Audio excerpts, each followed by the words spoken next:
ہم نے اللہ سے نہیں کہا کہ ہمیں پیدا کرو پھر ہم اللہ کا شکر کیوں ادا کریں.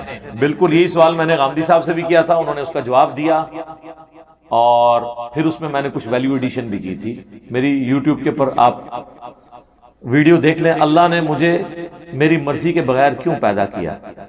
اس ٹائٹل سے بھی ہے اور اس ٹائٹل سے بھی ہے، غامدی صاحب سے اللہ کے متعلق ایک مشکل سوال. تو اس کا لاجیکل آنسر دیتے ہیں ہم. قرآن اس کا جو آنسر دیتا ہے وہ تو دو ٹوک ہے. لا يسأل عما يفعل وهم يسألون. اللہ کو کوئی پوچھ نہیں سکتا کہ اللہ نے یہ کام کیوں کیا، وہ ہر ایک کو پوچھ سکتا کیونکہ وہ کریٹر ہے. اللہ نے تو اس سوال کو بین کیا ہے. اس کا جواب یہی ہے کہ جو اللہ کی مرضی. اچھا اب آ جائیں لاجیکلی، چونکہ پورے قرآن کا ایک مقدمہ ہے نا، اللہ کا شکر میں کیوں ادا کروں. اس لیے میرے بھائی آج بھی اگر آپ کو کوئی یہ آفر کرے، پہلے تو چھوڑ دیں کہ تم اپنی 50-60 سال کی زندگی میں بس یہ ایک موٹی موٹی چیزوں کا خیال رکھ لو، روزانہ 5 وقت کی نماز ہے، رزق حلال اور حرام میں فرق کرنا ہے، شریعت کی چند ایک پابندیاں ہیں، سیکس ڈسپلن ہے جس میں ہمارا ہی فائدہ ہے کہ ہم کوڑ کوڑ کے زندگی نہ گزاریں، ایک ہارمونی کے ساتھ زندگی گزاریں. تو پھر ہمیشہ کی زندگی تمہیں دوں گا جس میں تمہیں موت نہیں آئے گی، کوئی پریشانی نہیں آئے گی، کوئی بڑھاپا نہیں آئے گا، اور تمہاری مرضی کی زندگی ہوگی. یہاں تو تم 5 مرلے کے پلاٹ کی خاطر ذلیل ہوتے ہو، اور وہاں پہ سب سے آخر میں جو دوزخ سے نکال کے جنت میں جانے والا جنتی ہے، بخاری مسلم میں آیا، اسے بھی اس پلانٹ ارتھ سے 10 گنا بڑی جنت دی جائے گی. پلانٹ ارتھ جس کا صرف سرکمفرنس ہی 40,000 کلومیٹر ہے، یعنی آپ یہاں سے چلیں نا تو 40,000 کلومیٹر کے بعد آپ واپس یہاں پہنچتے ہیں. اس سے 10 گنا بڑی جنت سب سے چھوٹے جنتی کو ملے گی جس نے آخر میں جنت میں داخل ہونا ہے اپنا لاکھوں سال کا عذاب بھگت کے، اور جس نے بغیر حساب و کتاب کے جنت میں جانا ہے، یا جس کی نیکیاں اس کے گناہوں پر حاوی ہوں گی اس نے جانا ہے، اس کی تو جنت کا کوئی امیجن نہیں. تو میرا خیال ہے دنیا میں کوئی انسان نہیں جو یہ آفر قبول نہ کرے، کیونکہ انسان کی دل میں جو اللہ نے شہوات کی اٹریکشن اور محبت رکھ دی ہے، وہ اس کی متقاضی ہے کہ وہ اپنی اس ٹیسٹ کو ختم نہیں کرنا چاہتا. کس کی خواہش ہے کہ وہ اچھا کھانا نہ کھائے اور ہمیشہ کھاتا رہے مرتے دم تک؟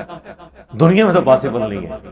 کھانا پینا چھوٹ جاتا ہے، بیماریاں ہو جائیں تو خریدنے کی قوت کے باوجود آپ کھا پی نہیں سکتے.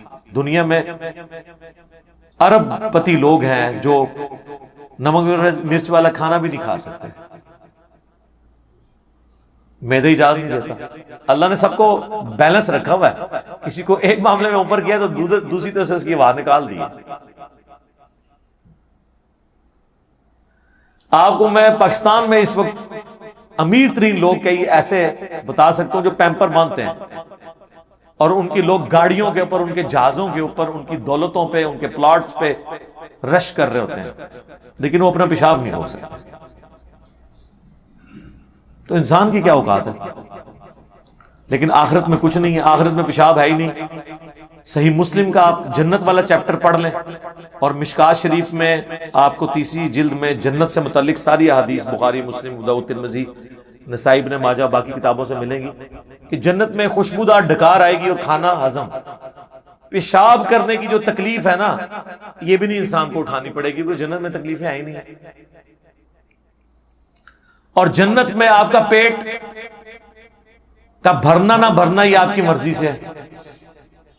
آپ لذت کے لیے کھائیں گے، دنیا میں تو آپ لذت والی چیز تھوڑی دیر کھائیں تو پھر پیٹ جواب دے جاتا ہے. نہیں، جنت کی کسی نعمت کو فنا نہیں ہے. آم توڑ کے کھائیں گے پھر آم دوبارہ اگ جائے گا اسی وقت ہی، کسی چیز نے ختم نہیں ہونا. اتنی بڑی بڑی نے، اور سب سے بڑی بات کن فیکون جو اللہ کی کوالٹی ہے، وہ کسی درجے میں اللہ تعالیٰ اپنی مخلوق کو اس حوالے سے دے دے گا کہ اس کی خواہشات کی تکمیل ہوگی جنت میں. جو خواہش کرے گا، جو سوچے گا اس کے سامنے آ جائے گا. یہ تو کوالٹی صرف اللہ کی ہے، لیکن انسان کو اللہ تعالیٰ یہ کوالٹی وہاں پہ دے دے گا. تو یہ کتنا سستا سودا ہے، چند سالوں کی زندگی دے کے ہمیشہ کی زندگی حاصل کر لیا. نہ ختم ہونے والا. تو اب مجھے بتائیں اس اللہ کا شکر ادا کرنے کا دل نہیں کرتا کہ جو اکیلا تھا, کسی کو نہ بھی پیدا کرتا, اسے کوئی پوچھ نہیں سکتا تھا. اس کا پہلا احسان کہ اس نے پیدا کیا, اس کے بعد ایک آفر رکھی, اتنی زبردست قسم کی آفر. ہونا تو چاہیے تھا 1 ارب سال کی زندگی کے لیے 1 کروڑ سال تو یہاں مشقت کروائی جاتی دنیا میں, لیکن اس نے چند سال کی مشقت مانگی, اور وہ بھی مشقت نہیں ہے, نارمل لائف, بس صرف لائف کا ڈسپلن ہے, اور ہمیشہ کی زندگی دے دی. تو جو اللہ اکیلا ہونے کے باوجود اپنے ساتھ اتنے لوگوں کو آفر دے کہ آؤ میں تمہیں وہ کوالٹیز دوں گا جو میری کوالٹیز ہیں. موت کسے نہیں آتی؟ اللہ. انسان کو بھی موت نہیں آئے گی. دیکھیں نا, یہ تھوڑی بات ہے. دنیا میں موت آنی ہے نا, جنت میں موت نہیں ہے. صحیح بخاری میں حدیث ہے کہ موت کو مینڈے کی شکل میں لا کے جہنم اور جنت کے درمیان ذبح کر دیا جائے گا, اور ندا کی جائے گی جنتیوں مبارک ہو, آج کے بعد تمہیں کبھی موت نہیں آئے گی, بے فکر ہو کے زندگی گزارو. اور جہنمیوں کی حسرت میں اضافہ ہوگا کہ تمہیں بھی موت نہیں آئے گی, تم بھی اس تکلیف میں زندگی گزارو. اللہم لا تجعلنا منہم, اللہم اجرنا من النار, ربنا اصرف عنا عذاب جہنم ان عذابها کان غراما. آمین.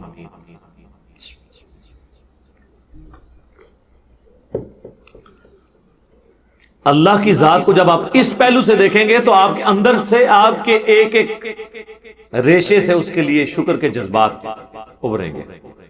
ہم تو اپنے ساتھ اپنی اس دولت میں جو اللہ نے ہمیں دیا کسی کو شریک کرنے کے لیے تیار نہیں ہے, اور اللہ تعالی اپنی خدائی صفات کے اندر آپ کو آپشن دے رہا ہے کہ آپ کو بھی موت نہیں آئے گی, آپ کو بھی ہر وہ چیز ملے گی جس کی آپ خواہش کریں. جو آپ خواہش کریں گے وہ آپ کو ملے گا. اور اللہ تعالیٰ کسی نعمت سے لطف اندوز خود کوئی نہیں ہو رہا. اللہ کھاتا ہے کیا؟ اللہ کی کوئی بیوی ہے؟ اللہ کے کوئی بچے ہیں؟ یہ وہ ساری چیزیں جو ہمارے لیے اٹریکشن کا باعث ہے, اللہ کے لیے ان میں سے کوئی بھی چیز اٹریکشن کا باعث نہیں ہے سوائے ایک چیز, اور وہ چیز یہ ہے, حالانکہ اس معاملے میں وہ غنی ہے, لیکن یہ اس کی خواہش ہے کہ بندے, انسان, مخلوقات, جن, فرشتے اس کا شکر کریں, اس کی عبادت کریں, ٹوٹل اوبیڈینس کریں. وما خلقت الجن والانس الا لیعبدون. ہم نے جن اور انسانوں کو فقط اس لیے پیدا کیا کہ وہ ہماری عبادت کریں, ہمیں مانے نہیں, صرف عبادت کریں, اور عبادت کہتے ہیں ٹوٹل اوبیڈینس. تو اس لیے شکر ادا کریں.